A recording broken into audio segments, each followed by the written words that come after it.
Okay, we are back. We are back. We are back. We are back. Getting my Instagram people. What's up, y'all? Thank y'all for bearing with me. I hate how we suddenly start to have all of these interruptions in video, especially when we're on a hard line. But I'm going to check all of the platforms again. What's up, beautiful people? What is tonight? Tuesday night? Tuesday night. What's up, sexy people? Hello, Reginald Russell. Hello, Brittany the Great. Hello, Brian Harvin.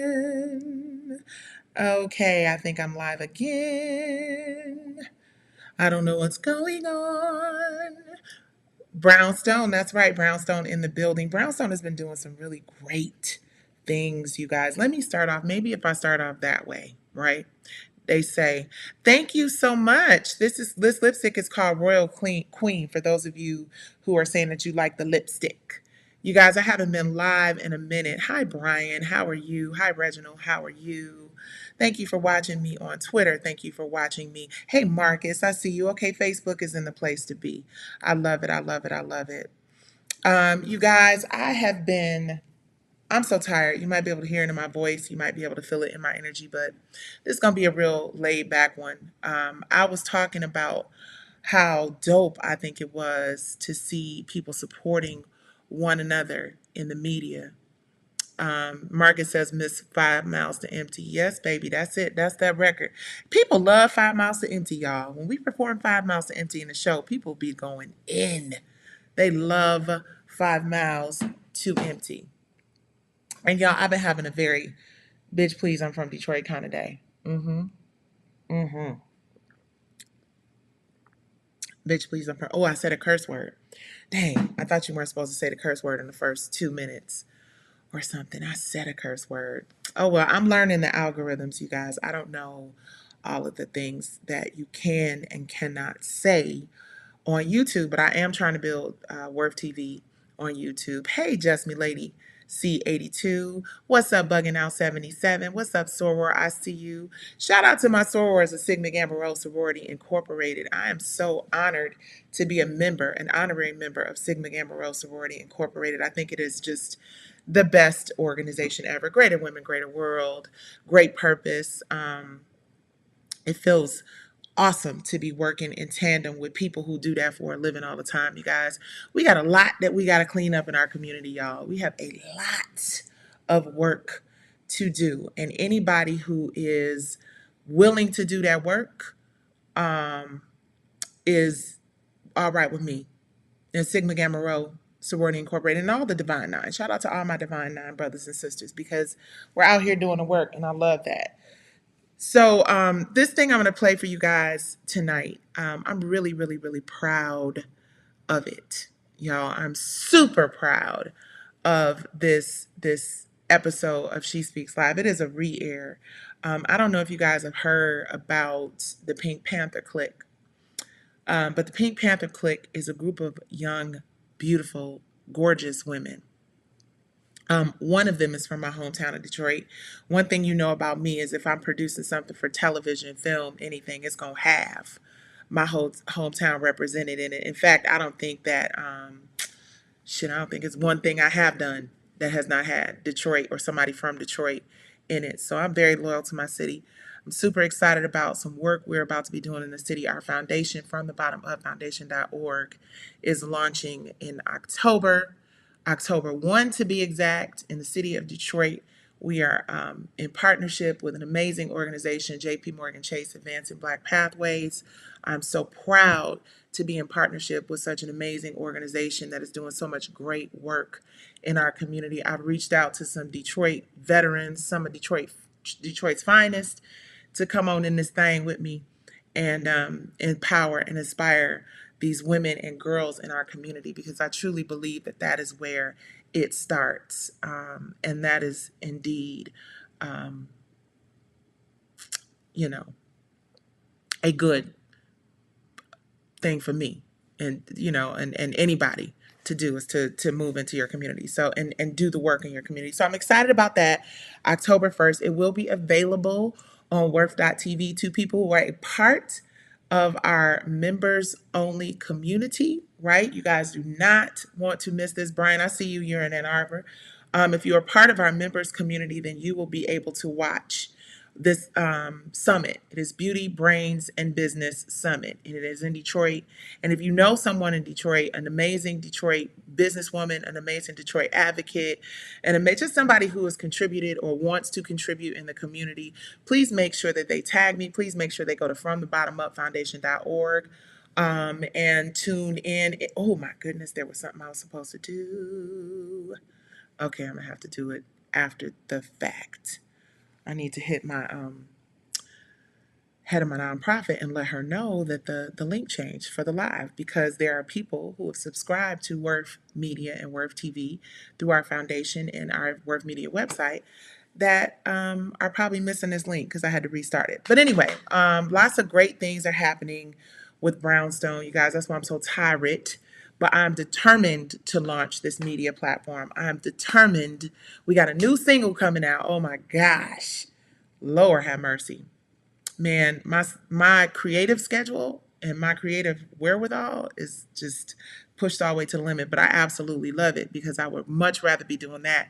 And that takes my mind off of that other stuff that I'm not even going to talk about because all kinds of stuff is being affected. And by the way, if you have tried to reach me on one of my phones and I haven't responded to you, then you need to call me on the other one, because that one that you're calling that, I'm not responding to, something weird happened with my phone. Real crazy that not even my cell phone provider knows what it is. So we got to dig and figure out what that is. And y'all, that looks crazy. It's a lot.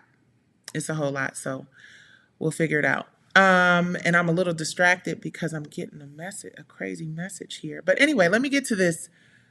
I'm trying to figure out what's going on with this other situation on my computer.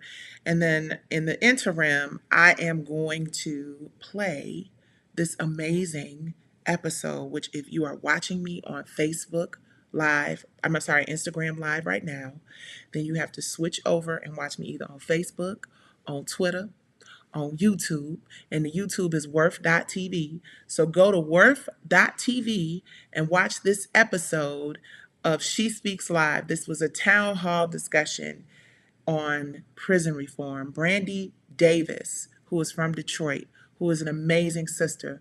Well, you know what? You got to go over to WIRF.tv to see who these people are. But the Pink Panther Clique is on.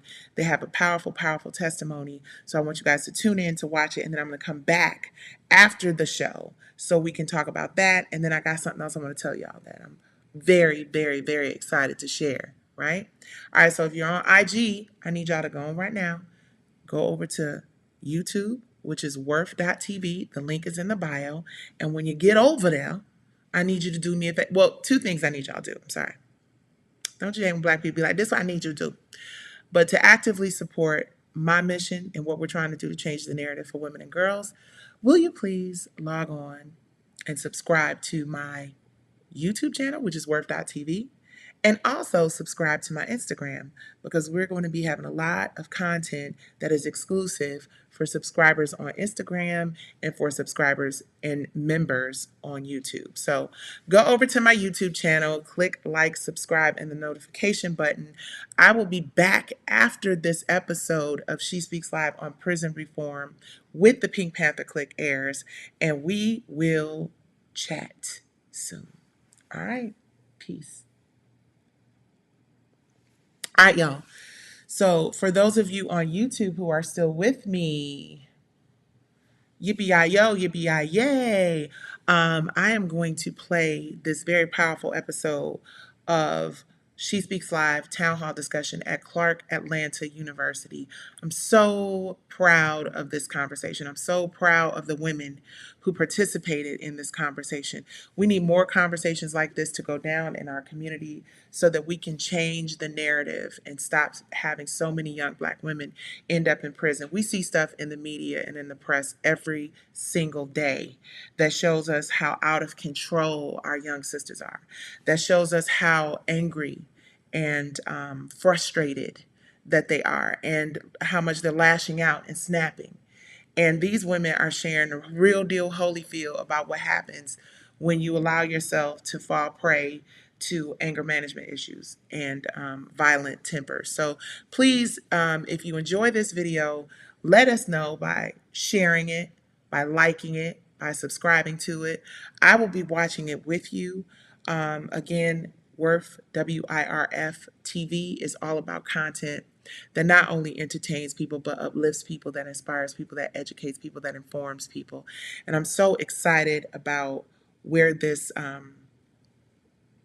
whole network is headed and how many people we're going to impact once we really launch. But in the meanwhile, let me stop talking and play this really awesome episode of She Speaks Live on prison reform. I will be back after the episode to chat with y'all and to get your feedback. All right. Don't forget, hit the like and subscribe button. And also, if you care to join, by all means, please do.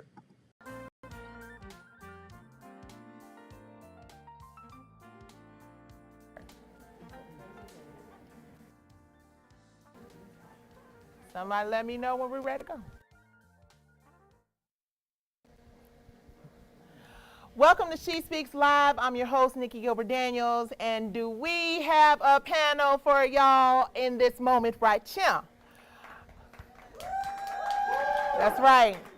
We are still at Clark Atlanta University for our inaugural She Speaks Live Town Hall discussion. We just wrapped up politics, and when I say that political discussion enlightened me, did y'all feel enlightened from that political discussion just a little bit? I did for sure. But we can't talk politics without discussing prison reform. My next guests know a little something about prison reform and the prison system because together they are working to help young women across America, young women and girls stay out of prison. You hear me? Please join me in welcoming Brandy Davis, Aisha Hall, Sunshine Smith-Williams, and Shauna King, collectively known as the Pink Panther Clique. Come on, ladies. Woo! So I think my very first question, Brandy, for those of you who don't know, I produced a show with Queen Latifah and Shakim called From the Bottom Up. And From the Bottom Up was a series about women who made bad choices in their lives. And for whatever reason, you know, we've all done it. I've done it. We will probably all still do it. But they ended up on the wrong side of the law. And it was a really incredible experience to work with Brandy. Christine Beatty was also a part of that show. Kim Smedley, who was your cellmate. No, not my cellmate. No, you went to... We was in prison together. In the same... Okay, I keep getting there. Okay, see. Let me learn the language, y'all. I got to know. But I also very specifically remember Brandy speaking so highly of her sisters from the Pink Panther Clique. And I was like, ooh, I want them on the show so bad. We get a season 4. We got to have a Pink Panther Clique. But you guys are working on something else really amazing with BET. So I'm really excited about that. But getting right on into it, I think one of the things, Brandy, you actually participated in our very first She Speaks Live Town Hall event last year in New York. We were at Westside High School, Newark Westside High School in Newark, New Jersey. And then we did another town hall. And one of the things that the ladies were so shocked by, and I'm shocked sitting here looking at y'all right now here today, it's like when you think of women in prison, right? Yes. There's a stereotype associated with that, right? Mm-hmm. It is. There's a stereotype. And quite honestly, looking at you ladies, none of y'all really fit that stereotype. Do these look like women who have served time? No. Y'all be honest. Does this look like women who have served time? So, starting with you, Brandy, can you each tell us briefly what your sentences were and how long you served? My name's Brandy. I'm originally from Detroit, Michigan. Whoop whoop! Yeah, Detroit girl. I was sentenced to 10 years in federal prison for conspiracy to distribute 5 kilos or more cocaine. Just to give you a little sneak peek of my life, I was dating a guy who was a drug dealer. Eventually, I played a role in his drug business. Kind of blind to the fact, because I am from Detroit. My daddy was a hustler. You know, that was the lifestyle that I knew.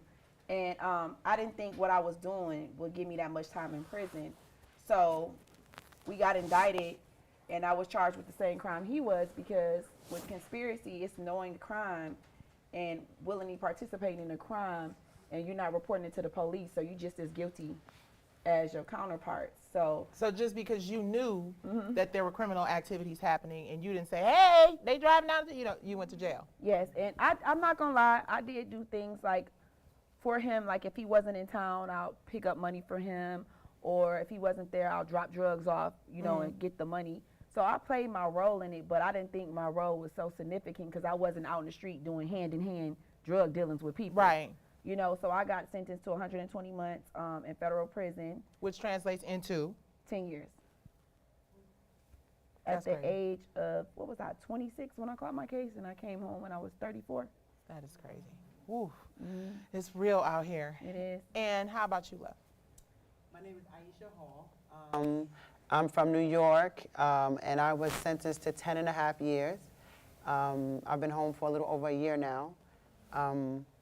It was pretty crazy. I did not think that, a person like me who'd never gotten in trouble before, never broke the law, could get so much time on a first offense. I used to own a company called Apogee Financial, and I worked with people who were involved in trading, like trading commodities, gold, diamond, silver, rubber, things of that nature on a very large scale. Long story short, I was very young when I started that company. I was like 24. And I had some customers who didn't really qualify for some of the transactions that they wanted to participate in. If you're not familiar with how wealth works in this country, in that business, you have to have a certain net worth to participate. Doesn't matter how much money you are planning to spend. You could come and want to spend $100,000, but some of those companies wanted you to be worth 100 million, 50 million, and most of us don't have that kind of money laying around. So me and my bright ideas, I created a way where people who didn't have that money could kind of, for lack of a better word, latch on to people who did in order and be able to participate. And it was going good, but then I have forged some paperwork to help some of my clients, thinking, oh, no big deal, because it's just changing numbers. I'm not taking anything from anybody, but when you look like we look, when you do things like that, you're not going to get the slap on the wrist. I ended up getting 10 and a half years. My company made about $10 million, which was all taken, and my entire staff went to prison, and I just couldn't believe that happened to me. Your entire staff went to prison? Yes. Did they all get as lengthy sentences? Well, the people as that you didn't did? snitch didn't go. Ah! But Wow. yeah, so we ended up doing. I was 24, 25 when I went in, and it was traumatic, but it was a lesson learned. I took responsibility for what I did, but I definitely learned. That women, especially African American women, get over sentenced.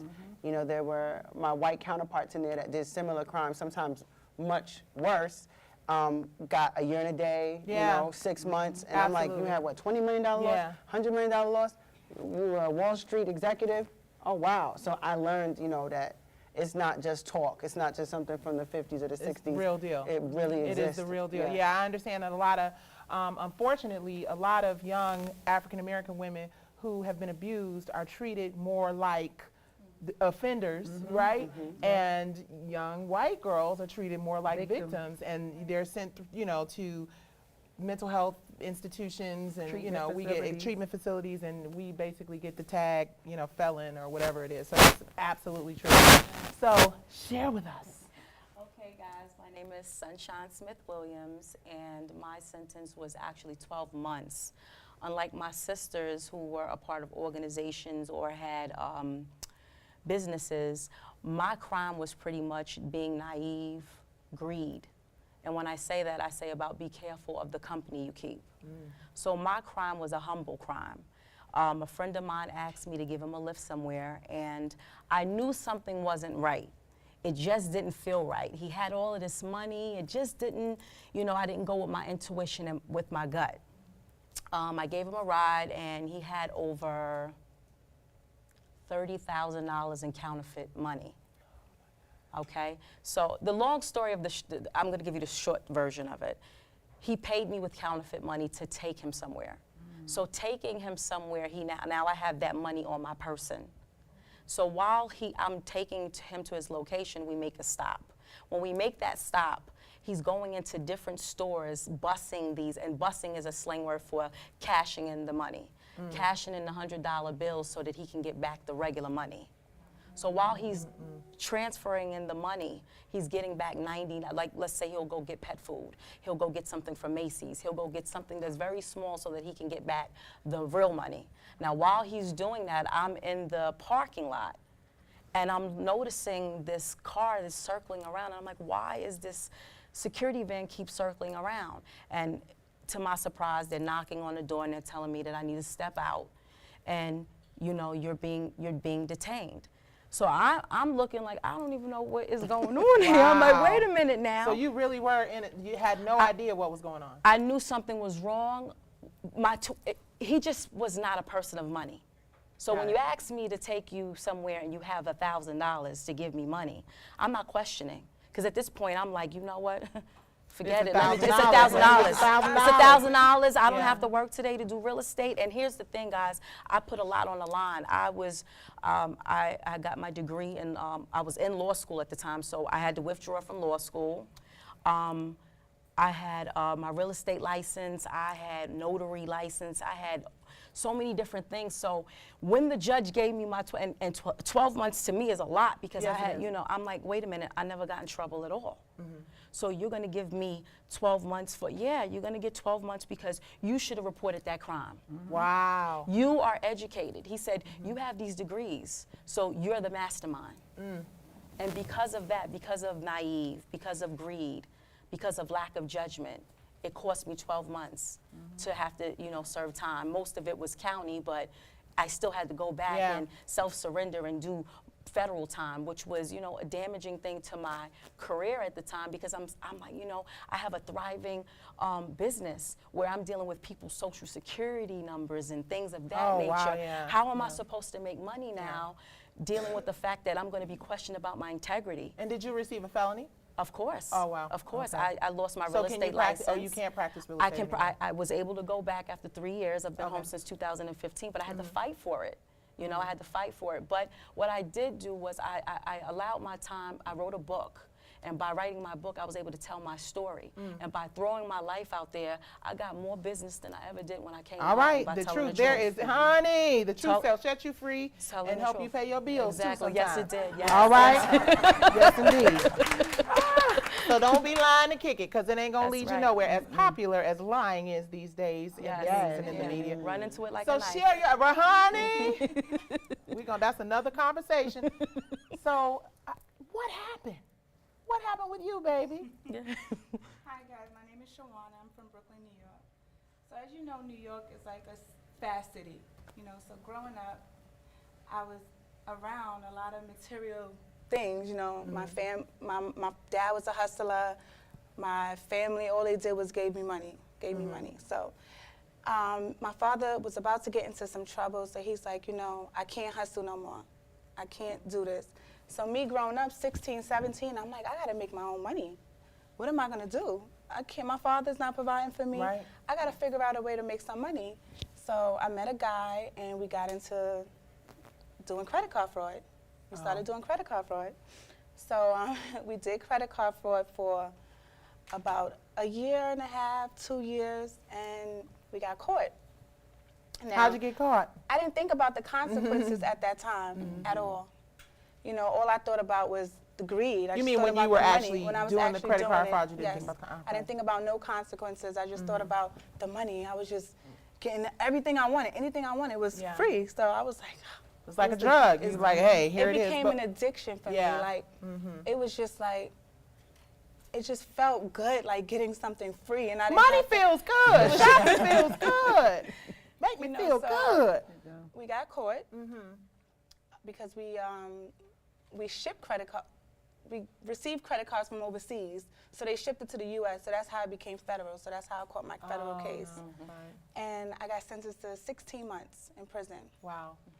Now, credit cards was basically all I known at that time. That's how I know how to get money. I was young. I was about 19. I didn't really know another way to make money. So I did 16 months, and when I came home, I did it again. So you went to jail for 16 months. Yes. you served your time, you got home, and you said, you know what, I'm sorry, I have to do this again. Yes. What did you do that? Why did you Now, do it? in prison, I'm like, I felt like I learned my lesson, but then when I got home, I was surrounded by the same people. You know, my surroundings didn't change. I was into the same things. It just came right back. Recidivism. So my question is, what is happening inside the prison in terms of, because I know, Brandy, you mentioned that you got your, did you get your cosmetology license? And there were some educational opportunities. Did you just choose, Shawana, not to, and let me make sure I'm saying it right, because I said Shauna in the opening, and it's not Shauna. It's Shawana. Shawana. Yes. Thank you, I'm sorry. That's okay. But were you taking advantage of any of the things that the prison provided in terms of? Well, my Training sentence and was stuff? short. It was 16 months, and they have GED programs. They have cosmetology, but you have to have a certain amount of time to Oh, enter okay. those programs. Right. So for someone okay. like me, I didn't have enough time, so I didn't really have, I couldn't really do any of those programs. And at that time, I had my high school diploma, so I couldn't go to the In terms of GED. getting- Right. So I didn't learn my lesson that time. You know, it took me to come out, meet new people, surround myself around positive people. These women right here. And how long have you been out? I've been out for 2 years now. 2 years now? Yes. And how did the relationship come about? Like, you know, because I think it's awesome that you're, yes, awesome, Shawana. awesome, awesome. Is that what, She's the really? key. Yep, she connected everybody. Come on. So can we Because explain? we were best, she walked in at like 19. I was already in. And when she walked in, she just looked so innocent. And I just was like, oh my God, this little cute little girl's in prison. What is she doing here? And I just befriended her, and we became very close, you know, and that's obvious by the time. She had 16 months initially, and I had 10 years, and we're still best friends. So That is awesome. Yeah. Yeah. So did you ladies look out for each other? So explain to yeah. us. Take us into the prison since us free. Prison sister is a different it? type of connection. Okay. Like when you're behind the wall with a female, remember you're with them 24/7. Yes. Eat with them, sleep with them, Correct. bathe, everything. You do everything Everything in together. the So you shower. see all I'm talking different about type of emotions. Everything. You know, We in like When she- shower stalls next to each Yes. other. Like, Yeah. all right, you gonna take your shower at 7:30, or we gonna take it after count. It's Right. like, Oh, you just right, have right. like Yeah. a sisterhood, and you gotta understand, like, her and they met in MDC Brooklyn. Right. You know, so when they were together, they already had their relationship formed. So she was at the prison when I got to FPC Alderson. And when you in prison, you know, we don't really rock with females like that. You already know how that go with girls. You be like, oh my God, I'm locked up with someone. Right. Like, what am I gonna do? But at the end of the day, you kind of attract what you're familiar to.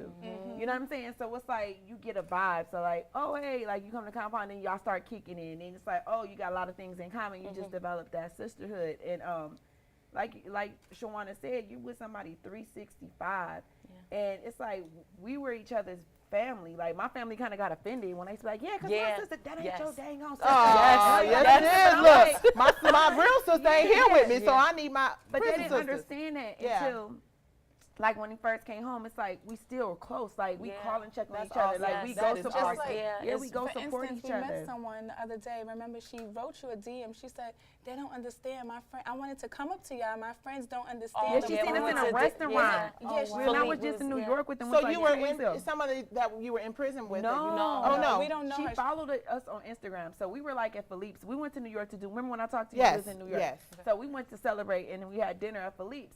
So I kept seeing these people on the table kept next. I'm looking. like, what is she looking at? It's like a lot of them. Yeah. So then I checked my DM, and she was like, oh my God, I seen you guys in the restaurant. She was like, and I wanted to say something to you so bad. She was like, but my friends was calling me a groupie. She was like, but they don't understand. I did 8 years in federal Right. prison. She was Yes. like, and they don't understand, like, y'all, like, my motivation, like, my sisters. Like, Yeah. and I was That like, is well, why so didn't you awesome. say anything? But it's like, Yeah. a lot of girls relate Right. to our story. Like, a lot of people are afraid to To say speak they're about felon it. or they're Yes. ashamed of it. They We were ashamed. embraced it. Yeah. And we just want to show these women, like, don't let a setback hinder you from your future. That's right. Your You know, setback you is your can't do setup for your that. comeback. Don't Yes, wait. right. Absolutely. And It let's helped make me it a lot. clear that we talk about, when you're in a situation where you're confined and you're miserable, in order to survive, you find ways to make the best of it. That's Yeah. So right. we did a lot of, we had birthday parties. Yes. We did things in there to normalize the Holidays. situation as much as possible.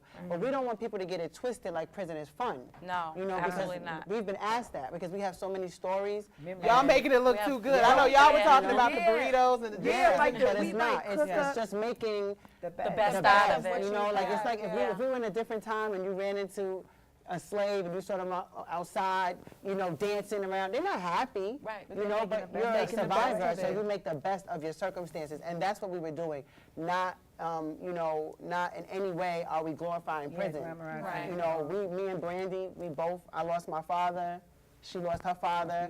Was your father in prison as well? No, my Okay. my father had gotten deported. So Oh, after wow, prison, okay. so he was living in Jamaica. He couldn't come back, so he ended up getting killed there while I was in.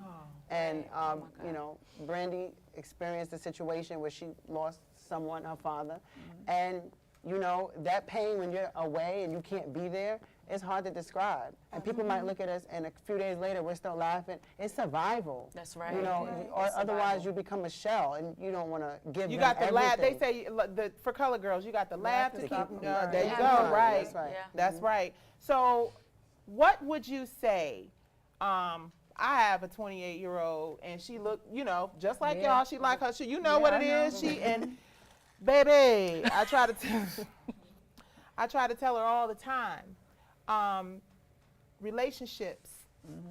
The people that you choose to center yourself. You know, they say, I just posted something the other day, and it spoke about people feeling like, you know, because a flower is not growing, there's something wrong with the flower, right? Versus considering a change of environment. That's right. right. Your environment. And it doesn't matter where you're from, because Brandy, you know, you lived a decent life. You know what I'm saying? Y'all, you know, Yeah, in terms of. I lived like a wealthy household. Yeah. Big house. I went to private school. But what was it? What's with this good girls liking bad boys syndrome? Tell me about it. For me, just like Shawana, and just like Aisha, and just like Sunny, we come from a family full of hustlers. Like my dad, we lived that life because my daddy was a drug dealer. So growing up, her Yours father, too? yeah, Oh, wow. Shawana's And I had like, an absentee father. and she had so an I absentee had- father. My Okay. next door neighbors was the whole house. And the other side was Really? the drug dealers, yes. Yeah. I lived in the housing, so it was like I saw the Everything. whole struggle. Yeah, and I saw America, that, do so- you hear this? Yeah. Understand that people are not born bad. You know what I'm No. saying? It's like a lot of times it is the circumstances that you grow up in and the Yeah. things that you see on a regular basis that really impact your decisions in life. you become a product of your environment. Absolutely. And for me, or even for all of us, like whose dad was hustlers, my dad hustled to prevent us from not living the lifestyle that he lived. Absolutely. And he tried his best, you know, and he only knew how to do it, like love us and give us everything that he didn't have as a child. But at the same time, my sisters is not like me. You know, they're not like me, but for me, my dad was like my superhero. Like, so every guy that I chose to date in my life was a man that emulated my father, who shared the same qualities as my father, who provided the things for me my father did growing up. So in order to deal with guys like that, they would have to be doing something. Doing that, that's what you illegal. knew, Like, it was right? drug You dealers, know people, and I get it. Growing up, like because I could sing and I was always the one, they was like, girl, go do your thing. But Yeah. at the end of the day, like my older cousins and a lot of people that I grew up in Detroit, you know what I'm saying? And get you a man with some money. And you're like, well, Yeah. but you in the hood, what you do for a living? Don't worry about it, little girl. And then, you know what I'm saying? And we're sort of groomed to look for somebody that can take care of us. especially in Detroit. There you go. No, it's really like big a- in Detroit. It's like back before us, it was like a pimp town. Yes, yeah. Like my dad, when I found out when I was older, he was a pimp. really? When he met my mom, he was a pimp. My mom wasn't a hoe, but Right. but when she met him, my daddy was 31 and my mama was 16. Mm. Every man I've dated in my life, from 16 I had a boyfriend, 26. Even when I'm 20, my son's father was 11 years older than me. I always dated older. I never dated someone my age. And to this day now, it just stuck with me. Like I'm not attracted to men that's my age. Like I'm about to be 37, so 9 times out of 10 you see me with a man that's 50 or 48 or 47. But that's something that stuck with me because it was like that in my household. Yeah. You know? Yeah, something to be said. So, ladies, what would you say to young women today, because it's different than when you all had, you know, served your time and got your listen. There was no Instagram when I was Listen, you better this different now. Instagram, this Facebook. But, you know, what would you say to young women who feel like, you know, let me get with this dude because of X, Y, and Z, A, B, and C? And how do you deter them from making those decisions that y'all made in your lives? And do you find that it's effective? Like, do you see the fruits of your effort, or fruit, I'm sorry. Well, I'm in a college, there's no such thing as a fruits. Right. But But how do you see the fruit of your effort manifesting? well, Do you see it? Sunshine, you know, we all speak to the youth, and she just wrapped up a program. They did a curriculum at Westside High, Oh, dope. and she Right. she teaches. Yeah. She taught a Every class to young Tuesday. girls. Yes. She taught a class. Those to young girls at Westside High School, man. Those are Shout my out. students. I Listen, love them. All my listen. students. Love 'em. Westside High School in I love Newark, New 'em. Jersey. Those Yes. girls I are love awesome. them. So shout out. Shout. But So every Tuesday, there's a curriculum. Remember I told you I wrote the book. The book is Yes. called The 10 Commandments of a Boss Chick. okay. Those 10 commandments are implemented throughout your life. So it's thou shalt not be bitter, be better. Thou shalt be a goal digger, not a gold digger. Okay. So all of these rules are implemented. I created a curriculum, and with that curriculum, it created lifestyle gems. So I have 66 students, and that's what I'm doing now, where we're all doing that. We're going to be doing these curriculums and going to these schools and speaking to these students and giving them lifestyle gems, because when you're growing up, you don't have the lifestyle gems. Yes. So I'm telling Come you, on. learn how to forgive. Don't be bitter. Don't compromise your self-worth for net worth. Come on, they need to where the Okay, camera. listen, Give where's us, that tell camera? them what you just told us Don't right now. compromise your self-worth for net worth, okay? Do not be bitter, be better. Okay, learn how to forgive the things of the gems that you are not taught when you're growing up. And one of the most important gems is to be leery of the company you keep, because that's the reason, and that's my last commandment. Yes. Thou shalt be leery of the company you keep, or you will land yourself in federal prison. Yep. That's a great listen. Thou shalt be leery of the company keep, or you will land yourself in federal prison. Yes, absolutely. What would you say was the most valuable lesson?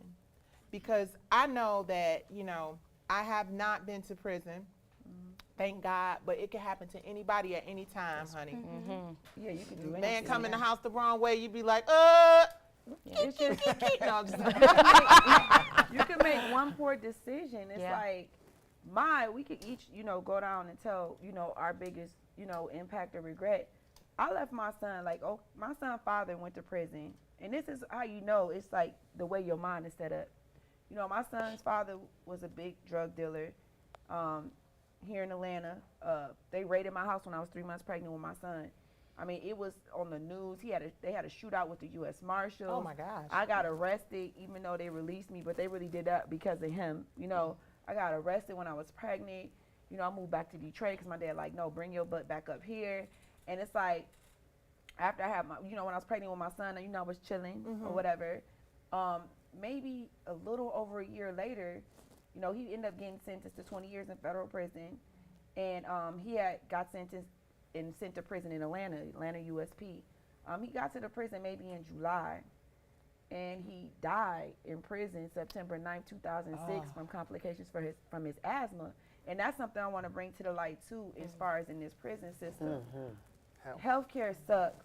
That's right. They don't care about you. We done said, and I know each one of us done said, I seen women fall out. Yes. They like check on your girl. Yes. Like they Really? don't call. So they just fall out And they don't the care. guards Oh, don't they do come? not care. No, we gotta babysit Forever. our friends, like, and make sure that Wow. we take care of each other. Right. And you know, I had talked to a guy that was in prison when he said his cellmate kept banging on the door like he need medical help. He had chronic asthma, and they ain't never. Your My son's son's father. father. So his cellmate was like, save Banging him, on the something's door, going on, like, and he, hey, and he hey. ended up dying. And he ended up going So- into a cardiac arrest and dying in prison. Forgive me, but isn't that like against the law? It's like, isn't there inhumane. some? It's inhumane, but Privately is it owned No. prison systems You're run number- their privately owned prisons? Okay. So And now, federal, and I've federal. heard that there is a conversation that people are having about privatizing prisons, and so which is better? Like Neither. Neither. None of them. Prison in It's the general same. just is a bad No. look, But right? same. when they Okay. privatize the prison, it's a cash cow for rich people. Because you got to think about it. If you go to look in, who is that? Because you familiar with that. If you go in commissary, it's these brands in the store. Right. What, Keefe, who owns Keefe? the Bushes, The Bushes, The Bushes own own Keefe. Keefe. Bob Barker. Bob Barker. So our Yeah. uniforms is made by Bob Barker. The coffee, the soap, the lotion, all this stuff The is made Bush by the family. So Bushes. it's big which is business, Keefe. for Big real. business. Yeah, they're presidents Right. of the United States, but they getting rich because our family is sending us money, Right. and we have to buy these things in order to survive in prison. But That's they right. making money off of it. That's right. I actually have a number. You do? 2016 is the last time I saw the article. The Commissary Trust Fund for the Federal Bureau of Prisons was worth $270 million. What? That And they're is just money letting that was prisoners sent drop in. dead. And they, Yeah. what? That's money, And that's the the food, okay. Commissary Trust Fund. Yeah, it's- Meaning it's a- money sent in from people's families, friends, relatives, whatever, that was on people's books and that was spent. 260 or 70 million. So you something can't like that. choose what you want. You just have to choose from what they bring into What the they prison. have in the Yes, store. on their list. So And those are the brands. Lord, Those those are are the the brands. brands that's owned by this listen to conversation, this, oh listen to Lord, this, though. okay, It's oh a big Listen to this, Jesus. the lawmakers own stock in the prison. Right. So it benefits me as a lawmaker to make strict laws, to make these conspiracy laws, to make Right. it very easy to lock you up. Mandatory Talk about minimum. it. Because now, the easier it is for me to lock you up, The more easy the money more I money can I can make. So the same people that are creating the laws are benefiting from Off people us getting being locked up. incarcerated. So it's a revolving door, and people don't know their 401ks and different things. CCA, Corrections Corporation of America, they have gone around to elementary schools in Chicago, Detroit, DC. You know, Why are there's they in veteran- elementary schools counting up the little black boys. who are not Counting a attending, bed. who are more Counting a likely bed. to end There's up a bed to- counted. Wow. How they were gonna There's a rob bed the counted prisons. for all of them. And we Yeah. invest in these companies, the CCAs and the other private prisons, and don't even know it. So it's important to find out through your 401k or through whatever investments you make, who are they investing with? That's Because right. you may be contributing to the prison system that's locking up your brother, your son, your cousin, your daddy, and don't even know it.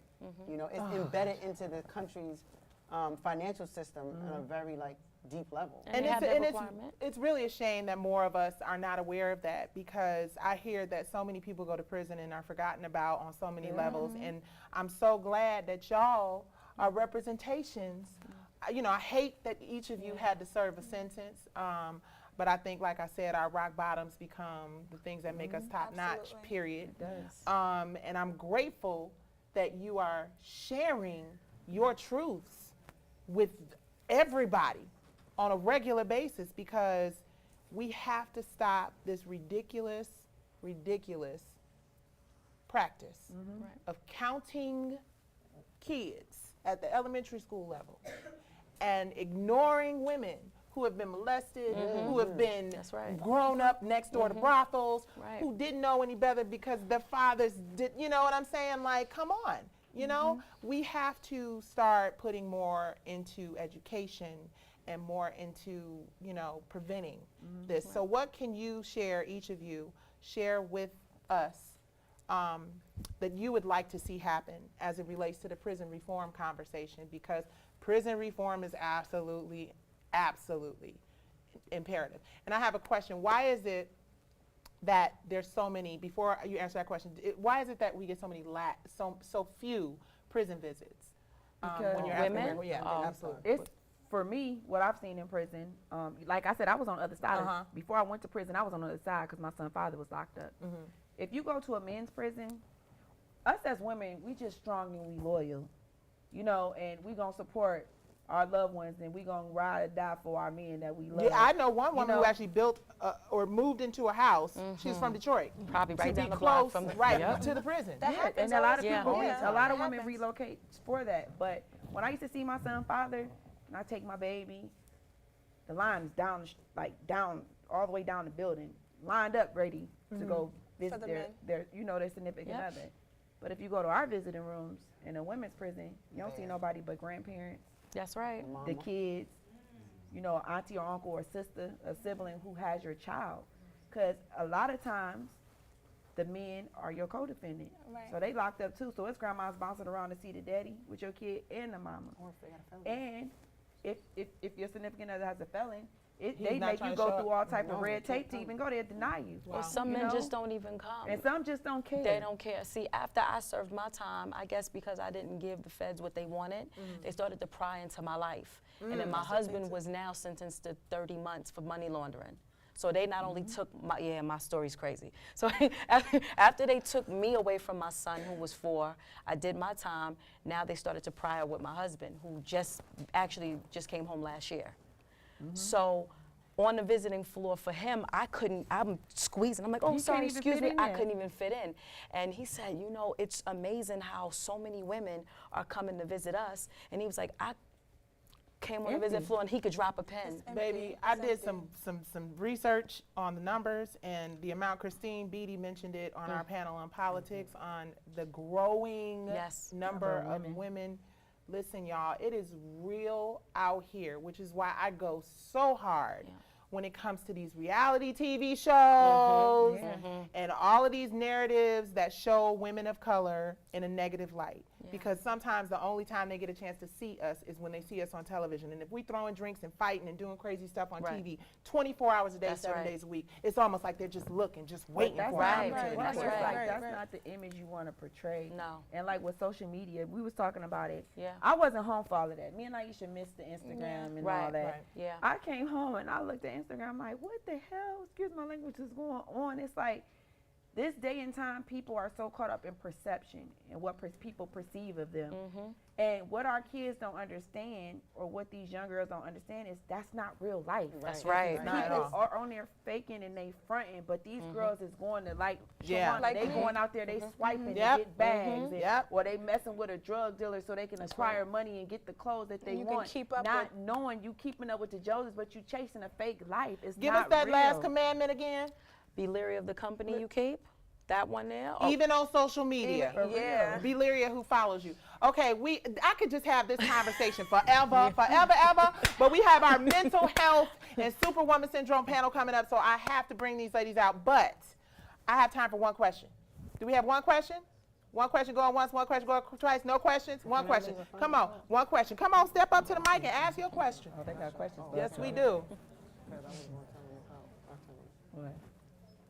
Y'all, I could talk to y'all forever. I know. I was getting ready to go into another segment. Honey, listen. Hi, you guys are so amazing. My name is Marquita November. I'm a graduating senior, and I'm the founder of an organization.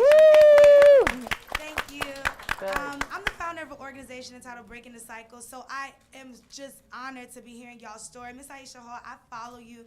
Another one of you guys, Jamila T. Davis. Yes. I sat on a panel with her last year and completely fell in love with her too. And the one thing I love about you all is your spirit. You know, how do you guys keep going every single day? You know, I'm pretty sure that you guys have a lot of post-traumatic stress. I know you guys think back a lot on a whole bunch of things that even happened in prison, but how do y'all fight through that every day to be able to keep doing what you're doing and inspiring everybody else? My sisters. My sisters. Wow, that's great. If I'm feeling down, I'll get on the phone with her. I'll get on the phone with her. I'll get on the phone with her. We don't have to all speak every day, but if I'm going through something, they'll know. But we do Okay, text sunshine. We'll text We'll text it. We'll text My it. sister. We help each other. Sisterhood. But also, we have a lot of us, well, besides her, we waiting for her. Right. We all have children. You know, I left my son when he just turned 3. When I came home, he's about to turn 11. right. So for me getting up every day is to make a better life for him. I want him to look at me and be like, you know, I see my mama get up and do this and get up and do that. So like how I looked at my father, I want him to look at qualities in me in another woman when he get older, but I want to be positive things, you know, and I suffer from depression. Don't get me wrong. You know, I suffer from my father dying when I was in prison. They wouldn't let me go to my dad's funeral. You know, but my dad actually was my co-defendant. You know, my mom and them hid a lot of stuff from me when he was in jail. I'm like, how my dad doing the whole time he was sick? And they ended up releasing him from prison early due to his illness. And I didn't know how sick he was until I seen him like when we got video visit. So when he died, I wasn't able to bury my dad. I wasn't able to be there with my son. You know, my dad raised my son. You know, so it's like I kind of think in my back of my mind, like, you know, what would my dad expect of me, or what would I want him to do? I mean, how would I want him to look at me? And I know he looking at me and watching me, and I just want him to be proud. Like, you see, I changed this negative Absolutely. situation. He to something is. positive. All of Pain y'all the is something- purpose, All of pain y'all the is something to be purpose. proud of. Pain the All of purpose. y'all is something to be proud of. Real talk. Because to share your stories the way you have is amazing. And like I said, I could have this conversation all day. Jesus, I wish we had 2 hours. Today in the United States, there are more than 219,000 women serving sentences, and that is the largest female prison population on the planet. Correct. The number of incarcerated are more than 716%. It's grown by more than 716% between 1980 and 2016. Almost twice the rate of men. Y'all hear me? Yes. Almost twice the rate of men. 2/3 of those people incarcerated are women of color. That's 66%. Black women are 2 to 3 times more likely to be incarcerated than white women. Black women ages 18 to 19 are 4 times more likely to be arrested than white women. And young women of color, as I said before, who are victims of abuse, are more likely to be processed through the criminal justice system and labeled offenders, whereas white women, who, same circumstances, are abused, are labeled victims, and referred to child welfare and mental health institutions. There's absolutely no doubt that prison reform in this country is long overdue.